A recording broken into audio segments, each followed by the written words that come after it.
Hey,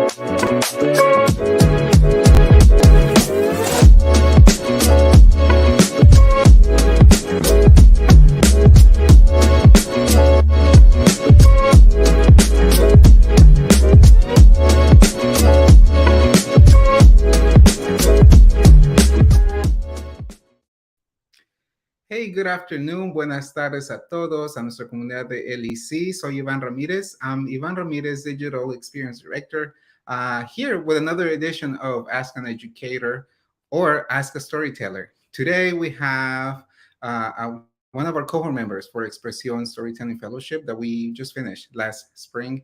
So this month we're going to be checking in with a few of those fellows.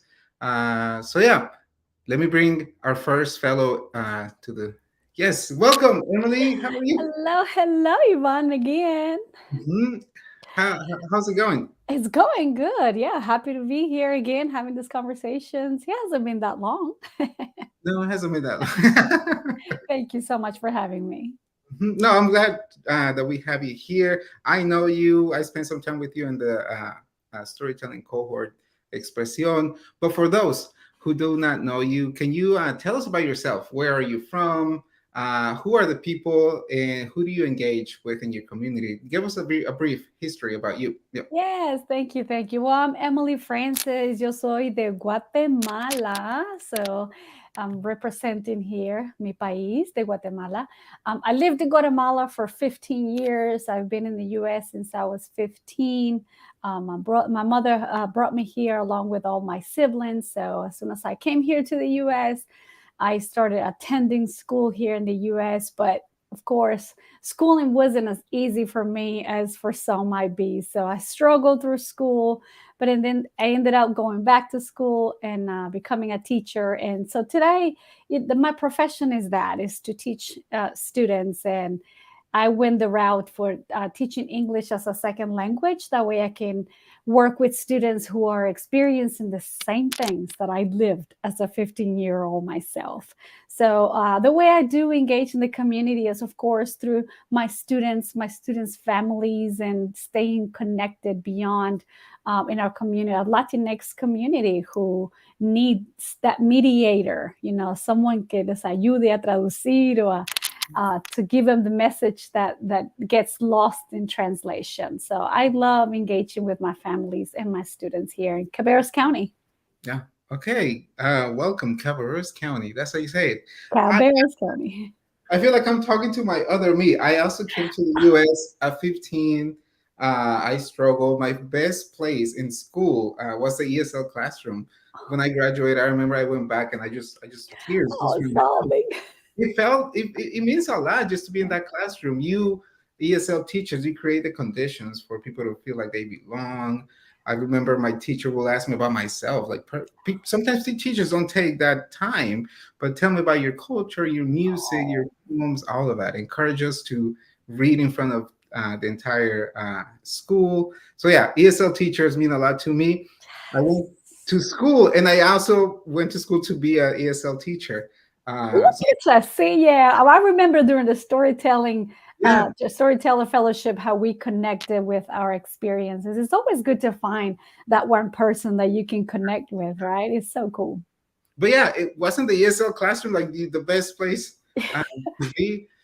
Yeah, that's where you feel comfortable because you can really be yourself. You can catch a breath because you're in another classroom where you can't communicate. You're so stressed out. And then you make it to the ESL class and you're like, okay, here I can be me, finally a room that I can be who I am and engage with my teammate, my classmates. So the ESL classroom is a special place for sure. A special place, yes. I remember when I was a kid, my tongue will get tired from speaking English all day, then coming home, you feel because the brain too.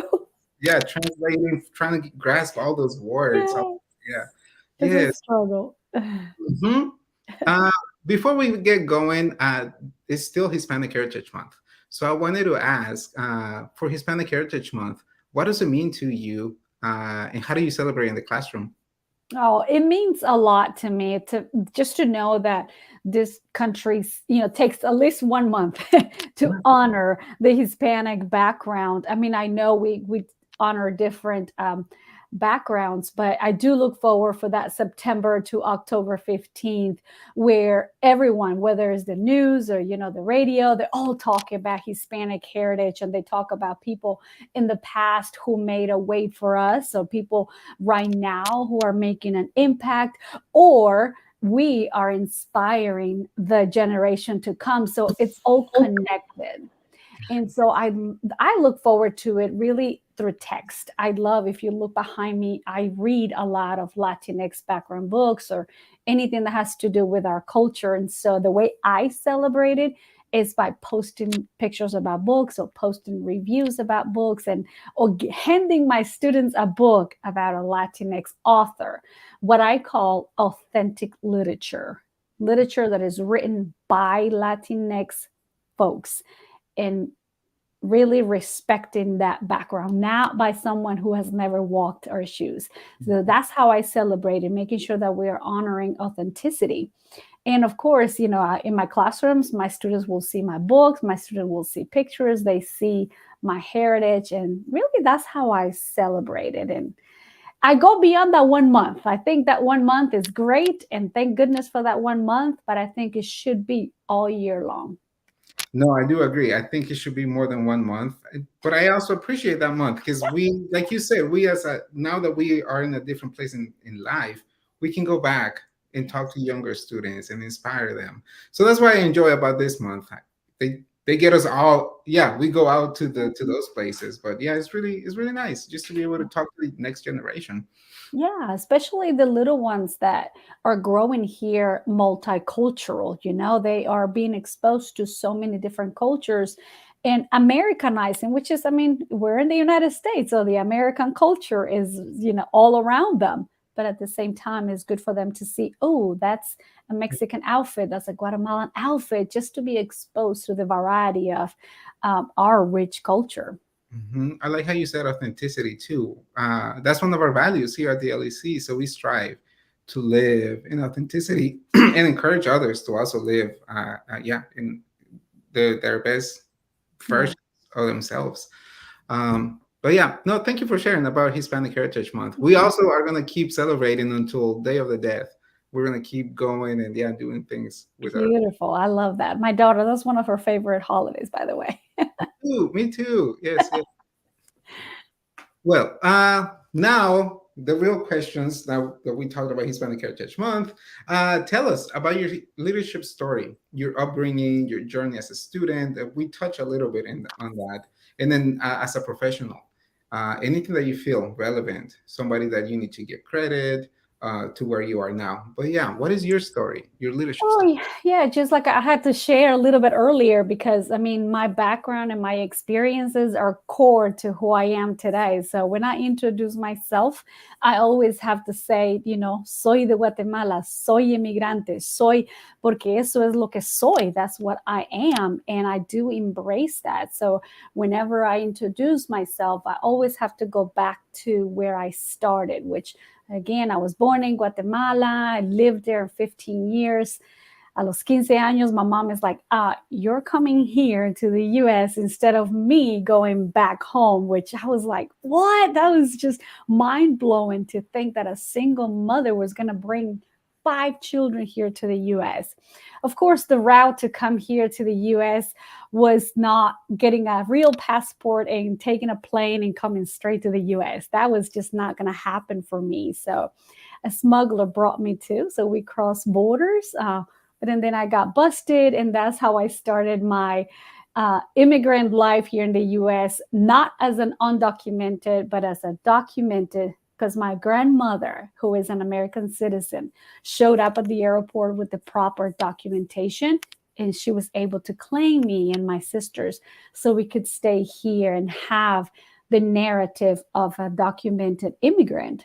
And I started attending school. I was so excited. I went straight from 6th grade in Guatemala to 9th grade here in the US. So I jumped like whole middle school hoop.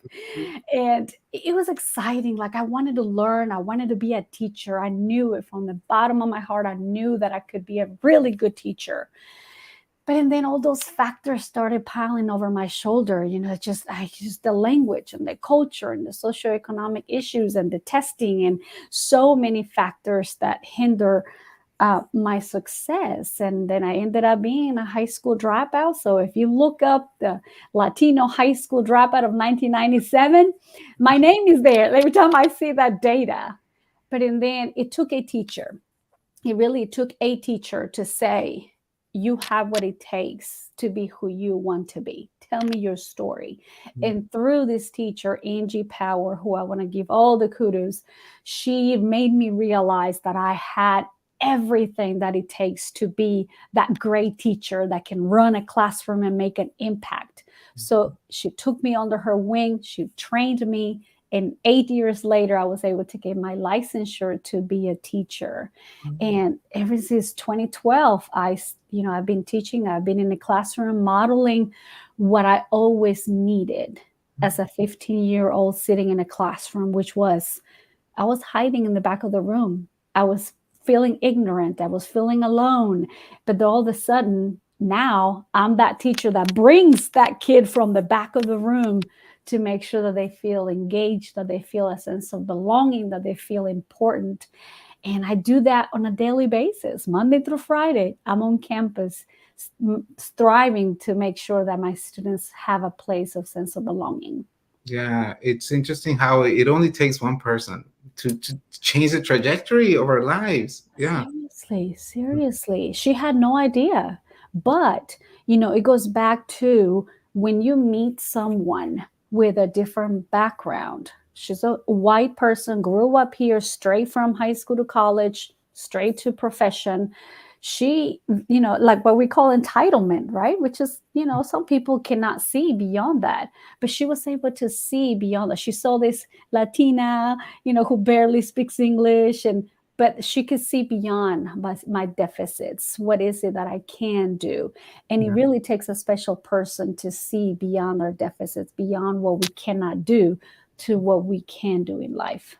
That's why mentoring is important.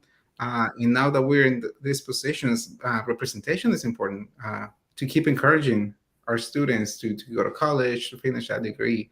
Exactly.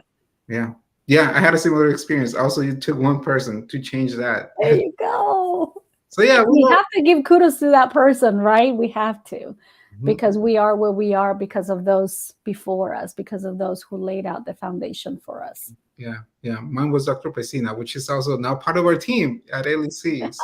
There you go. Go. Yeah, we didn't know back then that we will be since 17. I know him since 17 years old. Yeah.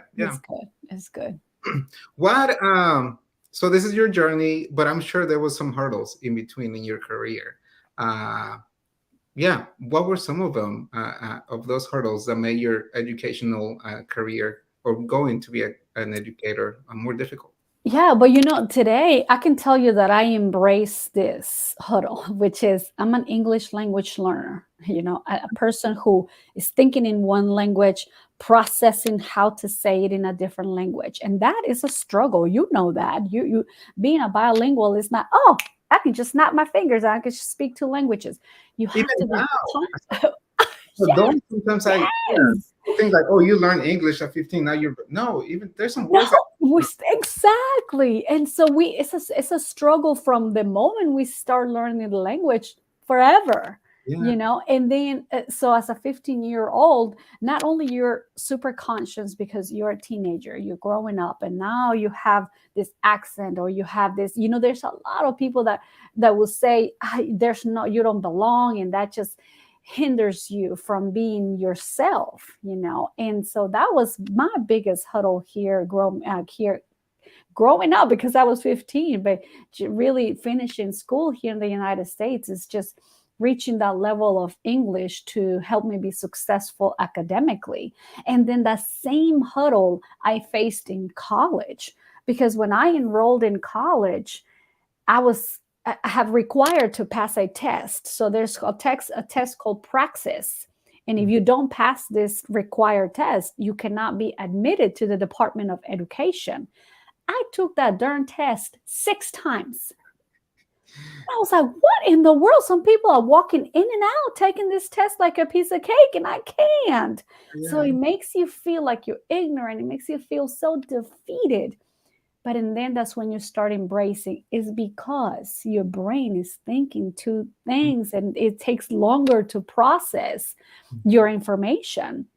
And so not only I started embracing that hurdle that I was facing, but also that's how I changed the route from an elementary teacher to being an ESL teacher, because not only I wanted to become a teacher, but now I want to be a teacher who helps students who are facing these language barriers, because it's going to be a barrier for the rest of our life. Mm. And so, really, those have been my struggles all through life. And really, not being able to see my self worth was another struggle, because once I dropped out of high school, I thought that I was good for nothing. I hid behind a cash register and thought that I was going to be a cashier the rest of my life. And I wasn't going to be good about anything else but scanning groceries. I didn't feel confident for other jobs. Like I applied to work at a bank. I wanted an office. I wanted something clean and different, but I didn't feel the confidence. And so facing that I can do it and building myself back together, it's another hurdle I face so I can do what I did today. No, I think it's a blessing that you didn't give up, and now you are able to impact other people. But yeah, Oh, so many times I wanted to, believe me. I talked to a prospective educator, and she's also struggling with a test similar to that. She's taken it twice. I can't remember, but she's not giving up, and she's reaching out Don't for give up. help to us. We're gonna start study sessions. So yeah, don't give. Oh, And there's people out here that can help. yeah. Yeah, tutor. So yeah, I know, but it's to me it's ridiculous how we are making one test measure our ability. Because look, I took it 6 times. That didn't mean that I wasn't going to be a good teacher. It was just a test. yeah. So it's funny how one test can prevent from good educators to really enter the field, because that was so discouraging that I could have chose a different career. Yeah. But that trying and trying, not giving up, allowed me to now be working in that field where I struggled the most. We have a comment from Nelia. She says, I was born and raised in Chicago, lived in Mexico Oh, for 1 year, and I still struggle to learn there English. you go. See, Yeah. it's fine. It's fine. Yeah, it's fine for us to struggle as long as we don't give up. Like I tell my students, not all 100% of my high school students ended up graduating. We have some dropouts, and we see the statistics, especially in Latinx culture. There's a huge dropout rate in our nation. But it takes us to follow up and say, don't give up. Your story doesn't end as a high school dropout. There are options, there are opportunities. There's night school, there's online school. Now that we have this resource, look at you, you're over there miles and miles away, and I'm over here, but we're connected. So use those resources. So it's important for us to reach out to a youth and give them those options that this country offers. So you had this is your journey. You became a teacher, you struggled, there was people there, but now you are also an author. Oh, thanks for mentioning it. Yes. Yes. I Tell can us. say soy una escritora. Yes, una escritora. Uh-huh. This book, the book is something I've always wanted to. I wanted to share the story, my immigrant story, my becoming a teacher story, my experiences as a teacher story, storytelling like we did in the fellowship. It's so important because not only it empowers you as a person, as a storyteller, but and then you inspire those who are listening or reading. And I wanted that. And so Silence Education reached out to me, and I love Silence because they do publish books that help teachers.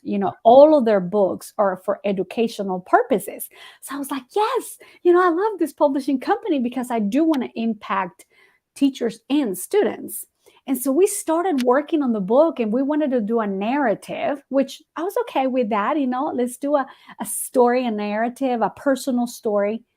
but and then it wouldn't flow. It's like the story was there, but it was not, there was no richness behind it. There was no power behind it until we started talking about my students and how is it that my students' stories are so intertwined with mine. And as we put their stories and my stories together, that's how the book came to be. So the book is written in letters. So I write to 8 of my former students and explain in the letter, like, dear Orlando, dear Aida, dear Cecilia. And I explain the student, how is it that we are connected? And how is it that I saw them growing in the classroom and being successful beyond any deficits, which was, socioeconomic, family separation, immigration status, all of that. And it's a very successful book so far. Oh, you just published? It just came out September 1st. Okay, So yeah. it's just now getting out there to several teachers and students are getting their hands on it. So I can't wait to hear the impact that students get from the book. Yeah. Still out of the press. Hey, Delia, if you're watching, this might be a new book club. Yeah. Come on, let's do it. Let's do it. What are the main messages for teachers in the book that they can get? Yeah, for the most part is the way I connect with students. I think a lot of the messages that come out from each letter is relationships matter. And, we've said that phrase a lot, but we need to go beyond relationships and create connections. How are you as a teacher similar to your student? What do you have in common? How can you strengthen your relationship as a teacher student just by getting to know each other? And respecting the student's language, which I tell one of the students who didn't speak English, but she was literate in home language. She knew how to read, how to write. So really the message that for teachers there will be honoring students' backgrounds, respecting their families. A lot of them are here by themselves. Their parents are back home, Mexico, El Salvador. So that's a struggle that the teacher needs to know how to navigate. So I do give some tips in the book. Okay. No, the respecting the language reminded me when I used to teach, and even after and the college level, teachers or administrators not allowing students to speak their home language. As a teacher, I remember I was in tears, like, student, and nobody until I went to the superintendent. But yeah, for some reason they don't like us to speak our language. But yeah, I'm glad that you write about it and that you give tips to teachers. Yes, thank you so much. I hope everybody gets it because it's a great book. I wrote it. Where can we get it? Amazon has it right now, so you can get the soft copy or the ebook. Both of them are available in Amazon, or you can go to the siletseducation.com and get it there. And what's the name? It is If You Only Knew, Letters from an Immigrant Teacher. Okay. You can just put If You Only Knew by Emily Francis, and it comes up. Are you planning the second one? Yes, I'm glad you asked. Yes, I am. Are you kidding me? Let me just show you a little gist of why I'm writing another one. So this one is mainly for students. I want students to read what it is. This one, I do want it to be some sort of like an adult book where I share all of this. This binder is filled with all the letters that Mom and I wrote back and forth while she was here in the U.S. and I was in Guatemala. So we have communication that we had back and forth, things that we told each other that we have never said, or how, just stories, silly stories or encouragement. Some of the letters have teardrops in them because there was so much sadness and connections through them. So I do want to share my mother's story and my story. So it's going to be another back and forth novel, hopefully, but it's on the works. Okay. Yeah, I'm glad I asked. Yes. Thank you. Let's talk a little bit about the storytelling cohort. How was that? What was your experience? I loved it. Again, storytelling, it's something that I have always encouraged in my classroom. So when I saw the postings on Twitter, apply for the fellowship for storytelling, I was like, man, this is me. I need this. And I thought that I knew everything about storytelling because I've done it in the classroom and personally I have done it myself. But I learned so much from Luis. Like, first of all, I learned to see my struggles and my experiences as pity. That was my biggest takeaway from the fellowship, that you don't see those things that happen to you and say, "Ay, pobrecita Emily, I'm sorry this happened to you." Please don't do that. Because what I lived made me what I am today, made a path for me to become what I am today. So don't feel bad for me, and I don't have to feel bad for my experiences. So don't pobrecito me.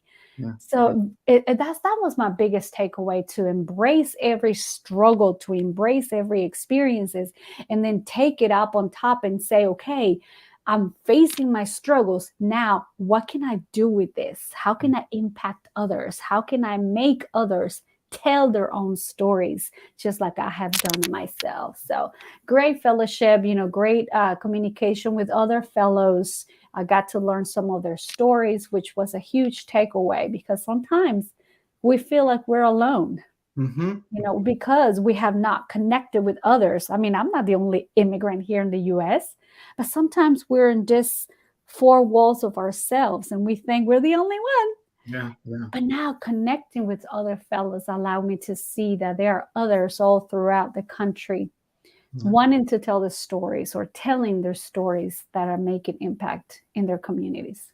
No, you're right. That's one of my takeaways, to see your story or yourself as an asset, to see your every situation that happens is an asset to you, to who you are. Right. That and the story listening. I think sometimes we do a lot of talking and not a lot of listening. And then we can connect with others through listening as well, not just doing the talking.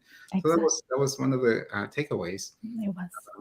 And acompañado, I feel like nos sentimos acompañados en el cohort, in the grupo that we had. Yeah. Right. Yeah. I think every time we went in and we met on, virtual, we took a big breath. Yeah. We're together, we're here, we're home.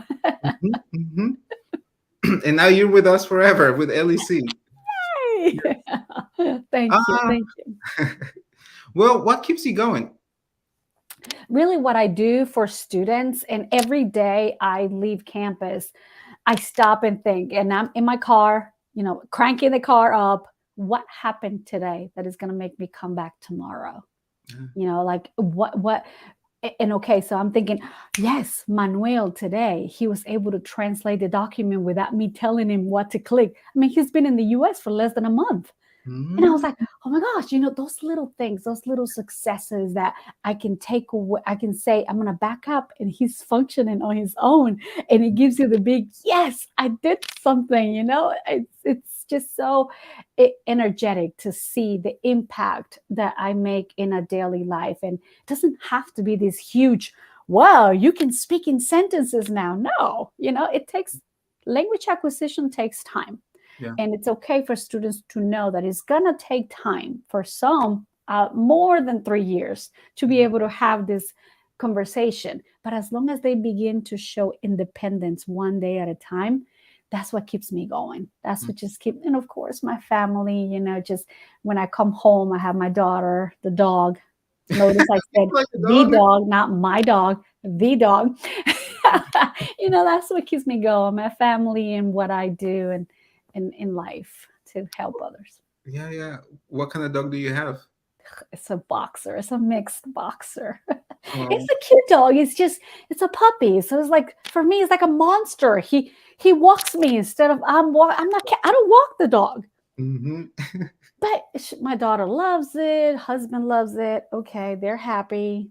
Yeah. So now it's part of our life. I know you have one too, because your dog has shown up before on sessions. 2 cats and a dog. Yeah. Now they're away, so they don't jump on the live. Yeah, I was afraid that they were gonna come through that door over here too. Yeah. Well, that Latinx educators are the fastest growing demographic of educators in the country, but we tend to leave the profession within 3 years. compared to 5 years to the rest of our colleagues. So what do you think that is, and what advice do you have to young Latino teachers that are struggling right now? Well, I'm going to give an answer, and I don't think my answer is what it is. Just this is just what I think and what I've experienced myself. So personally, there's not enough connection with others like us. So there's not enough recognition for what we do, and there's not enough connection. So when there's someone on campus that looks like us, that is from a different country, we need to connect. We need to encourage one another. But I've seen a lot of, oh, I'm better than you kind of type. And that discourages, that makes you want to just not be around this person who makes you feel uncomfortable. And it should be the other way around. So I think what needs to happen is, if you do have someone with a diverse background, just like we honor our students' experiences and backgrounds, we need to do the same with staff. Mm-hmm. So I had to give huge kudos to our principal, Dr. Arabak. He makes sure that he's hiring diverse backgrounds, but and then he provides opportunities for us to engage. Like we're in meetings and he asks, Hispanic heritage is coming. What are we going to do? He pairs all Spanish teachers and bringing our experiences to surface instead of ignoring us and doing it himself. He could have done that himself, right? Mm-hmm. So something that needs to happen is for schools to recognize their assets in their staff members. What experiences do they have that can enrich the rest of the staff?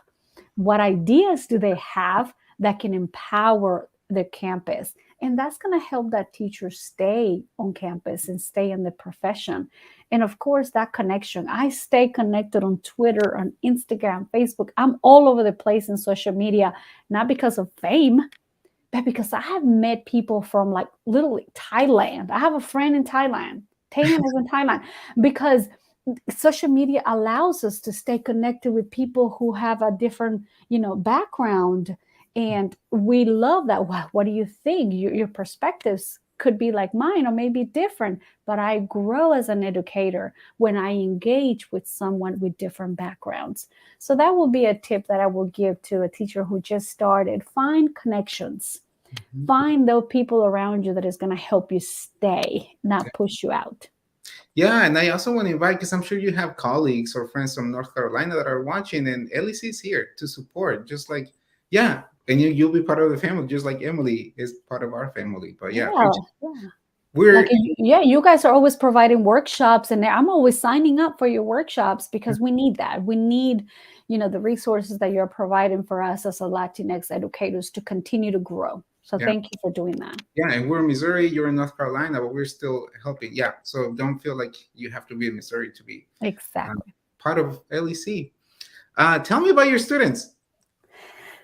Which ones? Like all of them? 123? Elementary, and now you're in high school? Yes. So I as soon as I graduated, I interviewed at the elementary level because I had already taught as a student, as a teacher assistant in an elementary classroom. So I was like, I need to stay in elementary. I kind of like this, and I worked as an ESL in elementary for 6 years. And then I was offered a 2-week job in a high school for summer camp. I was like, I could do this, just 2 weeks. I could do this. Little did I know that 2 weeks was going to turn into 5 years now, because I ended up watching students who were reflecting my own experiences. I walked in and, hey guys, how are you? And you could just see like deer in headlight. They were scared because I was speaking in a language that they didn't understand. They were shaking. They were nervous. I was like, that's me. Oh my gosh. And he was like, this is where I need to be. Like, I need to be with these kids here who are experiencing what I lived. And that's when I ended up switching. So I'll give a lot of more details in the book, but that's how I ended up now at the high school level. Now you get probably students to come back and visit you. So, Yes, but especially the students here in the book. Like we all got together a la Michoacana, eating esquites and paletas, and we were just talking about, oh, I remember when you used to, make us all laugh in class, and oh, it was just hilarious. I get messages on, hey, I'm going to college, hey, I'm going to the military, or hey, I'm going to have a baby. This is just amazing to see how the students I had 5 years ago are now evolving in our society and impacting in any how they chose to impact our society. no, in that which is really nice to see them as grown adults. Yeah, aportando a la comunidad, doing their own Yes. thing. Yeah, yeah, yeah. It doesn't matter what they're doing. I have one managing a McDonald's. I have another one with changing oil. As a matter of fact, over the summer, like I dropped my car off to get an oil change. Here am I picking my car up, and guess who brings my keys? A Uh-huh. former student. I almost cried in front of him. I was like, oh my God, it was so amazing to see Mhm. him like in his uniform, Yeah. all messy, which was great. I was so excited for him. So it's great to see our students impacting our society in any way they can, of course. Yeah. Yeah, anywhere. One time I was at Mhm. a restaurant and my old student paid for my meal. It's just a feeling. I don't know how to explain it. Oh, that's so good. That's so good. Yeah. Well, I asked about your students because I wanted to preface, get you thinking about your students before this question. But I also want to tell our audience, because we're about to wrap up. But if you have any questions for Emily, drop them in the comments, and then yeah, we can answer those. But the final question is, if you have one more thing that you want your students in direct reports to walk away from your class, uh, or knowing or learning something, what would that be? Something that you want your students to take away? One thing is that you matter. Mhm. You matter. Whether you're in a classroom, whether you're in school, whether you're on campus, in a hospital, in an office, it doesn't matter where you are. I think understanding that we are important, understanding that who we are matters, can help us be successful and be an individual that contributes to society. Because a student that leaves campus feeling like they are nothing, like they are incompetent to anything, that they don't amount to anything, that they're dumb, they're not going to be successful. They're going to be dragging for so many years, because I did that. I dragged for years, lamenting why I came to the US and my mother cleaned toilets for me to be here. It's sad. It puts a huge burden on our shoulders, Mhm. navigating life thinking that we don't matter. So just even if you haven't even learned the language, or you didn't understand anything in science, know that you are important and know that you matter. That's my biggest takeaway for students. Yeah, yeah. No, you're right. Sometimes the subjects, those things might not matter, but that No, connection and that it's relationship you made with those teachers, that's yeah, what's important. Well, yeah, yeah. Well, yeah. thank you, man. I always do this. I ask the last question, and I think of one more. But I saw you. You went to Ellen's show. Yes, yes. 2018, that was my big 10-minute fame. Well, first it was People Magazine. So I was so excited because People Magazine did publish an article about me. So Okay. if you go on the internet and People Magazine Emily Francis, I come up. So to me, I was so excited. I was like, man, this is so cool. Next thing you know, I get an email. Ellen DeGeneres produced it. I'm like, this has got to be a joke. Like, Yeah. there's no way. Yeah. And I was like, I forwarded to a couple of friends. I'm like, what do you think? Should I reply? Should I? I even asked my principal at that time. I was like, this came through. I don't know if I should reply or not. It ended up being legit. In about 3 days, I was in California filming it. It was so cool. Yeah, that's a One good of experience. Yes, an amazing person, an amazing person. Off camera, I can tell you, she turned around and she looked at me in the eye and she said, "Are you okay? Do you need any water?" Something I was not expecting. I was like, man, on camera, she's awesome. Off camera, she's even more amazing. Oh, I'm so happy for you. I always wanted to meet her and go to the show, but I'm glad you did. Yes, yes, of course, of course. And it's funny because if you watch the video, there's one student that they picked to say something about me. So David came to me from Nicaragua. He didn't know any English at all, by the time they interviewed him, he had enough English for him to share what he thought about me. So that in itself, it was like I almost cried. Mhm. And right now, he just moved on to the middle school. So, oh my gosh, I can't wait for this kid, Okay. to graduate and to see him big success story. No, okay. Yeah. I'm so glad we got to talk. We'll be in contact. But yeah, Yeah. thank you for being part of our community. And yeah, community, if you enjoyed it, go ahead to our YouTube and then watch other stories from different teachers across the country, in Kansas City, Chicago, everywhere. But yeah, thank you, Emily. Any last words? Thank you for having me. And I really appreciate what you guys do for our community. I follow you on all social medias. And like I was telling you before the video, that I do follow everything you do. And every time you guys offer a workshop, I signed up because I do think that what you're doing is impacting our community, especially Latinx professionals. Mm-hmm. Well, we'll see you later. See ya. Bye. Bye. Bye.